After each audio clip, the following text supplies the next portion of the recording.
Nous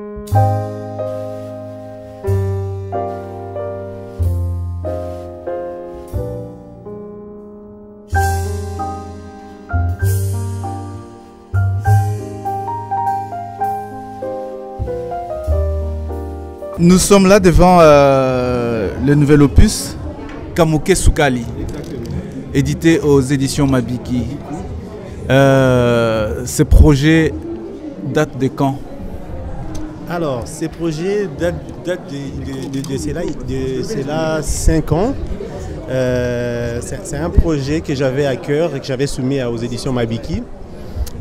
Du coup, j'ai rencontré un peu de difficulté pour trouver d'autres éditeurs. J'ai amené ça à mon frère Bienvenu, qu'on avait déjà travaillé à l'époque dans les fanzines Idéologie plus à Kinshasa. Du coup, il avait aimé les synopsis et mes 10 premières planches. Alors, il m'a proposé de finir le travail en me donnant un avaloir, ce qui est rare pour un éditeur qui commence. Mais on avait pris assez de retard pour réellement l'éditer en formant des BD franco-belges. Aujourd'hui, Dieu merci, c'est le cas, donc on est ravis. C'est le 40e album. Pour moi et dans l'édition Mabiki, c'est mon deuxième album de BD. Mais de manière générale, non? Oui. Bon, j'ai fait plusieurs BD, mais c'était plus des fanzines. Mais comme album de BD, c'est le deuxième.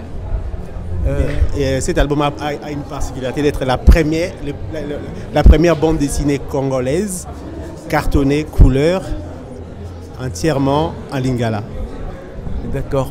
Est-ce que quelle différence y a-t-il d'aller vers un éditeur africain et de solliciter les éditeurs européens? Est-ce qu'il y a une différence? Je pense que je pense qu'il n'y a pas de différence. Je pense que si les éditions Mabiki m'avaient rejeté, j'allais continuer ma route en cherchant des éditeurs de partout dans le monde, même un éditeur coréen, chinois, franco-belge ou américain. Donc cela ne pose pas assez de problèmes, quoi.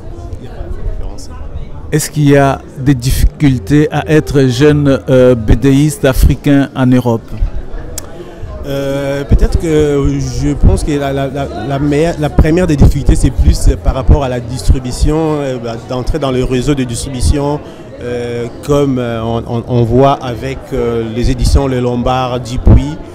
Mais ça, c'est quelque chose qu'on doit travailler, à faire des partenariats avec des maisons de distribution.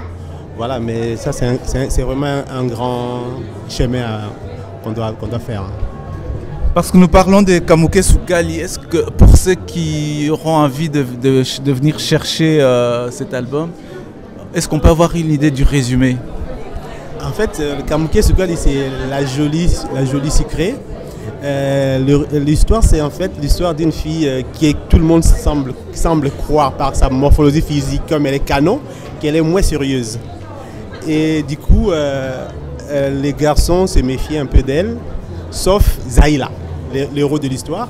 Lui avait approché Kamouké Soukali, mais après, il avait des réticences par rapport au commérage. Et après un rendez-vous qui n'a pas bien tourné, il a demandé à ce que lui et Kamouké Soukali, ils aillent voir un médecin pour se faire dépister. Du coup, à sa grande surprise, Kamouké Soukali n'avait pas le sida. Mais lui, le jeune homme riche et beau, et prétendument sérieux, avait le sida. Donc, comme il était riche, il est parti voir un féticheur. Faut pas terminer toute l'histoire. Oui, j'ai réussi à terminer. Il est parti voir un féticheur. Il a dit au féticheur, écoute, accordez-moi 40 jours de vivre sur cette terre. Je m'amuse avec mon argent. Et je vais m'amuser avec mon argent. Mais le 40e jour, il faut me tuer. Donc, voilà. Mais, à sa surprise, le 40e jour, pendant que les féticheurs étaient prêts à lui ôter la vie, il croise le docteur et le docteur lui dit que toi, c'était une erreur de test, tu n'as pas le sida. Donc la suite, il faut vraiment acheter la BD pour connaître tous les risques et les difficultés de ces jeunes hommes. Okay. Ben, on voit très bien par la planche qui est sur la couverture que c'est un clin d'œil à Kinshasa. Est-ce que Kinshasa vous manque?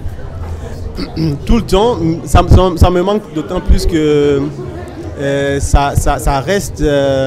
j'ai passé un bon moment de ma vie, presque une décennie là-bas. Donc ça c'est un peu marqué. Et malgré que je vis à Paris, mais il y a quand même cette mémoire qui reste. J'arrive pas à oublier ça par mes illustrations.